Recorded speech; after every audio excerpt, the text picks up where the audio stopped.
Hello, we are live from the Lindau Nobel Laureate Meeting. It's the 73rd annual meeting, and this year it's a physics meeting. And I am speaking with one of the 630 young scientists here this week, Brian Gitahi. Oh wow, it's actually 630, that's a lot. 630 and about 35 or 38 Nobel laureates. Our 630 scientists come from 90 or 91 countries. And I think you are coming from the United States. I think you're a United States delegate? So I'm from Kenya, but Yeah. I currently work in the US. I work in Seattle at the Allen Institute, which is a bioscience organization, like I was telling you. The Paul Allen Institute, Right. co-founder of Microsoft. Right, that and one- what is that the one. Allen Institute? A bioscience? So it's a bioscience institute that has 4 institutes. Currently, there's a 5th one that's a collaboration between the Chan Zuckerberg Initiative and University of Washington. That's going to be the next big thing. That's the 5th one. And there's a separate entity called the Allen Institute for AI, still founded and funded by Paul Allen's estate. That is separate from our Bioscience Institute. And that's where I've been working for the past 1 year. Oh, really? Yeah. Yeah. So what I did was... And you're a physicist? What kind of physicist? Right, so right now I'm doing biophysics, but I actually started in high energy. I did my bachelor's in Princeton. I finished last year. And I wasn't sure if I wanted to do a PhD and what I wanted to do in PhD. So I was like, yeah, you know what, I am going to take 1 year off. Although I'd already gotten into grad school, a good program at Yale, but I wasn't sure that's what was what I wanted. And 5 years is a lot of time to invest in something you don't know. So the Paul Allen Institute was like a great place for me to start because one, it's a job. I was making money. I didn't have anything coming out of college. I left with memories, but no money. So yeah, I thought I would be able to get a feel for what research is like, and that place offered me a platform to do that. There's a lot of freedom, thankfully. My boss has allowed me to do a lot of things in machine learning and neuroscience that I wasn't able to do in a traditional physics program. And I think I'm going to continue with the same in my PhD program, which is a physics program, by the way, but with a research focus in neuroscience, computational neuroscience. Excellent. Yeah. Let me ask you, I want to talk more about what you're doing now, but let me go background. So you're from Kenya. Tell me about your academic path, but let's start with, did you always know you wanted to be a scientist or a physicist? No, not at all. In fact, I only decided to do physics at the end of my second semester at Princeton. I wanted to do engineering or architecture. So back home in Kenya, like academia is not something that's lucrative or a desired career. Most people either want to become 3 things: a doctor, an engineer, or a lawyer sometimes. And if you're not one of those people, normally ask you, okay, so it means you got bad grades in school or you're just lazy, something like that, something negative about you, something's off. So I remember having to explain to my parents, oh, hey, by the way, I'm not doing engineering like I said, I'm doing physics. And normally outside, people would be like, whoa, so cool. Yeah. But back home, you kind of need to tell them, oh, by the way, it's not just you're going to end up as a professor. There's so many different things you can do if you start out with a general degree like physics. And at the time, I was only thinking of doing a bachelor's in physics. So I started and I was like, okay, I'm going to do physics. And that's because even if I want to do engineering, I can do engineering as a master's degree. And if I want to continue with physics, because I did like physics, I can continue with a master's or PhD in physics later on. So it kept the door open. That's kind of my thinking that I had back then. Excellent. Yeah. And tell me about your love of science. What do you like about science, or what do you like about physics or biophysics? So science allows you to like ask questions, and Sajorosh, Nobel laureate, mentioned this in one of his talks. There's things you spend time on which are useless. I say useless in quotes because there's no direct utility of the thing you're researching on or reading about.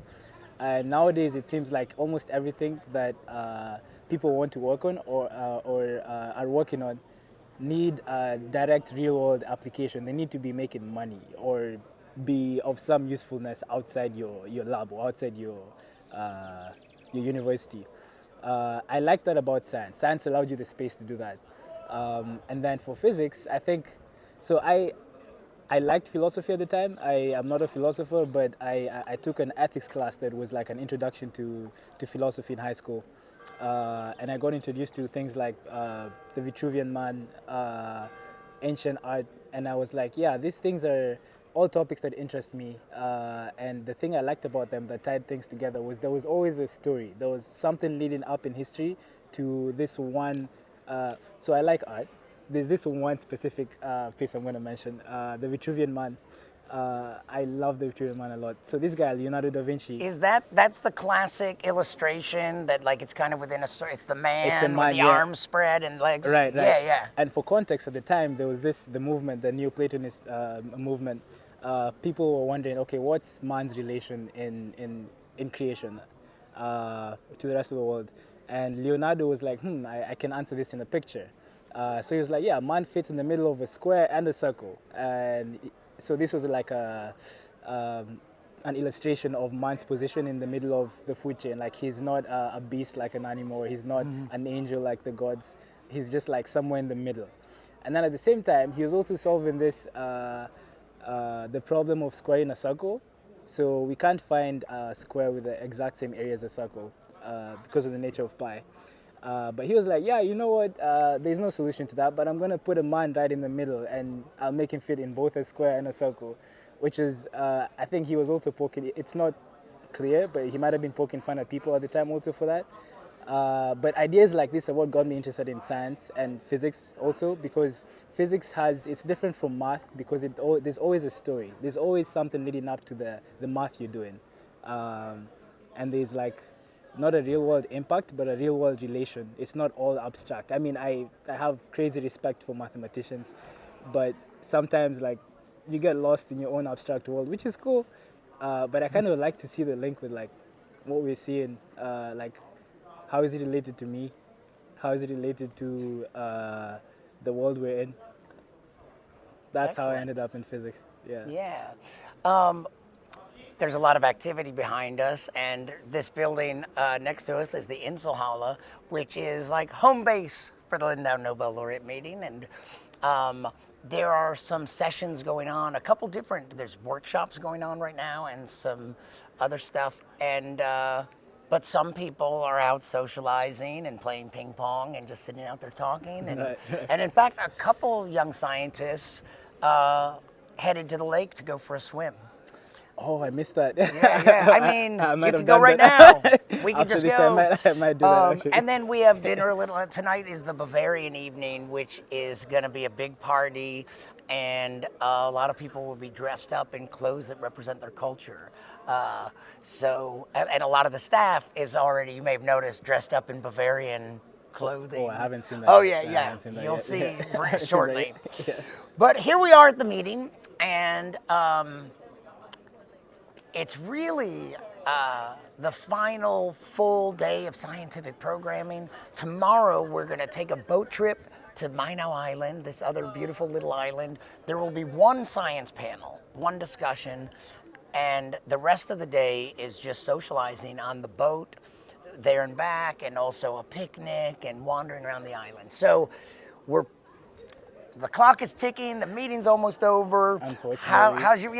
Tell me about your experience. Has it been a good week? It's been a great week. I'm already feeling nostalgic. Yeah, you don't always.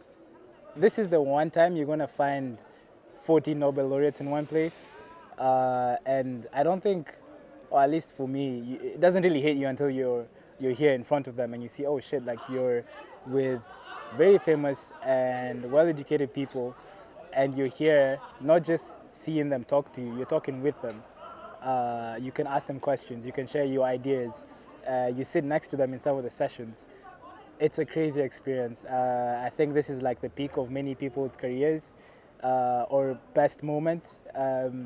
It doesn't happen often that you find people from all over the world talking about one specific thing like physics or science in general. Yeah, it's just an amazing place. And then we have, it's like, it's one island. It's like this island was made for this. It's not really made for this, but this is the main activity on the island. Yeah. So it's like its own bubble. And after we leave, I think we're going to miss this place a lot. and I think the connections we make here are probably going to last a lifetime, not just in science, but also like outside, like as people. Yeah, you've made some connections with some of the other young scientists. Right, yeah. Yeah.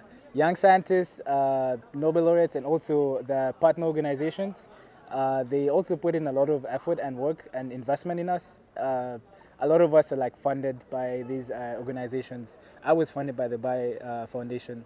And actually, I talked to one of uh, the distinguished science fellows, and that was one of the highlights of this week. Actually, I had a whole 2-hour conversation with him and one of our other young scientists, and we were just talking about life as a scientist and what options there are after you finish a PhD. Like I was telling you earlier, most people assume that the only thing you can do with a PhD is go into academia, become a professor, which sometimes might be not the most interesting thing for some people, looking from outside inside. But you can become a research scientist, you can become a patent lawyer, you can become many things revolving around science, require a PhD that people don't need to teach as a professor to do these things. And there's many opportunities that I learned in that conversation in Bayer and other organizations that have a research and development wing. Yeah. These things, I think, they're not very common in Kenya, so I'm still learning about them. Hopefully one day we do have these things spread out across the world. At some point I'd like to go back home to Kenya, so maybe that might be a start. Maybe me and a couple of friends might do that later on in life. Tell me about a couple of highlights you've had this week. Yep, so I was telling you the first big one was that conversation I had with the chief scientist at one of the distinguished fellows at Bayer. But also, I got to talk with Brian Josephson, the Nobel laureate who was recognized for his work on Josephson junctions. Which are coincidentally named after him. That's like a lot of the laureates, there's so much different kinds of work here. Right. But some of the Nobel laureates here, for the work they did, it's like they have effects and things named after them. And that's a pretty remarkable thing to have your name attached to the thing. Actually, I don't know too many others who have the name attached to Right. it. He might be the only one. I'm not sure. He might be the only one. But yeah, he was a great guy. We had lunch with him. He's a bit old, so we didn't talk all the way through. But so the cool thing about this place is that you learn more about them as people than just scientists. He makes his own music. He records music. So he let us listen to one of his recordings. Really? Right? Yeah, he did. So you read about these people, you know what they did in science, and then you meet them and you're trying to compare. Okay, so this guy, he did all this, and then you're like, oh wait, this guy he's a person like me. He has interests outside physics, and in physics also he has his own domain that he works in. And by the way, this guy got a Nobel so early that what he's doing right now is completely unrelated to what he did. Right. That's true. Like Stephen Chu has reinvented himself several times and is working on much different stuff. And I'm sure that's true of more of them. Right, I think so. It's so amazing. as well. I think so. What about you? You said, do you have what kind of hobbies or outside interests do you have? So I play and watch a lot of soccer. I've been an Arsenal fan for my whole life. My dad was an Arsenal fan. I think maybe I might find a ball and have a kick about with some people here. Actually, a few weeks ago, I went to the Arsenal stadium to watch a game. So that was the highlight of my life again. It's like a pilgrimage for me. Nice. Yeah. So, not everyone we know has heard of the Lindau Nobel Laureate Meeting. So, when you go home and your friends wonder where you were this week, how would you describe this? What is the Lindau Nobel Laureate Meeting? Oh man, I don't know what to tell them. This place, Lindau, might be the definition of heaven, or I don't know, maybe not yet heaven, but Lindau Meeting is the only meeting in the world where you get laureates from physics, chemistry, medicine, and physiology, 40 of them all in one place with young scientists and other organizations in science, all talking about the same thing, the new ideas, the old ideas, and how we can push the frontiers of science. And it's all happening in such a cool environment. Like, there's a lot of resources that were poured into this, and I think yeah, this is just the right point in time to be trying to push the frontiers of AI, which was AI, quantum, and sustainability, which are the themes of this conference. And yeah, I think for many of us, it's going to be the peak or the main point of our careers. Like I said earlier, we're going to be looking back on this week and being like, that was totally worth it. Yes. So the Lindau it's the heaven of physics. Yeah. That's really nice. That's what I'm gonna call it. Unfortunately, you can only come here one time unless you win a Unless Nobel you Prize. right, unless you win a Nobel Prize, where you come. And every year if you surprisingly, want. though, that has happened twice. There are 2 scientists that attended as young scientists that later won Nobel Prizes. Oh wow! Did I just jinx myself? No, and then I told you I just interviewed Klaus von Klitzing. Oh, he was one of them. No, Oh. Klaus applied and was denied. Oh. He tried to attend and he didn't get in. Oh, wow. But then he won a Nobel Prize, Yeah, and he was still he's pissed come at that. He to was so like- many meetings now. Yeah. Oh wow! So, well, this has been fantastic, and thanks for taking the time, because I know there are so many things. You know what I realized that is exhausting about this meeting is that it's not just the schedule, which is long and intense and so much going on. It's that each thing requires your full attention. Like each conversation is so interesting, Right, each lecture, each session. So that's like extra exhausting because you're always giving your full attention and focus. It's also inspiring, but it's Hey, quite there's an a caveat. There's a experience. caveat to that because some of us sometimes went out a bit late outside and woke up very early for sessions. The last 10 minutes of some sessions, I can't promise that I was completely awake. And you weren't the only one. Yeah, well, I wasn't the only one. I know that. But enjoy the rest of today and tomorrow, and I'm glad you get to have this great experience. Oh, thank you very much, Brian. And thanks for talking to me. Right, and yeah, thanks to people like you, we get to actually appreciate this place and yeah, reflect on the time here. So Oh, thank you very much. yeah, you've been here 8 years, so you've seen a lot of us here.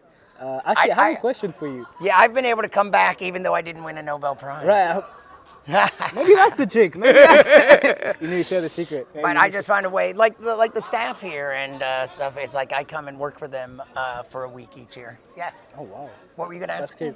Yeah, so I was gonna ask you. Okay, so maybe it's a bit late for this, but you've seen many students come here. Is there like a piece of advice you'd tell someone like me or other students to make the most of the remaining time tomorrow? Like, what's if you were a student in my shoes and you know this is the last time you're gonna be in Lindau? Well, what should I do? Is there a Don't be bucket list? Is there shy. a bucket Don't list? be Yeah. shy. Whether it's about approaching a laureate you want to talk to, because they have all the time in the world for you. Like I heard a young scientist saying, like, I want to talk to a certain laureate, but I don't know. What do I use to start a conversation? You don't Right, need right, anything. right. They want to talk to you. They're not here for the journalists. They're here for the young scientists. So don't shy. If you see a laureate you want to talk to, approach them. They want to talk to you. And then also the other young scientists. I saw you've already right, forged a right, lot of right, friendships right, here. right, yeah. And yeah, continue to meet people and hang out with them. Tonight and most of tomorrow is very social. So really just enjoy it. We'll be walking around this beautiful flower island tomorrow, and there's a butterfly conservatory that you might check out. But, wow, cool. you know, the science sessions are largely gone, but there are so many more hours of conversation to go. Okay. So, I yeah. like the sound of that. I feel like I'm already missing this place. Yeah, Yeah, I understand. thank you for that, yeah. Each time I come back, it's a really good feeling.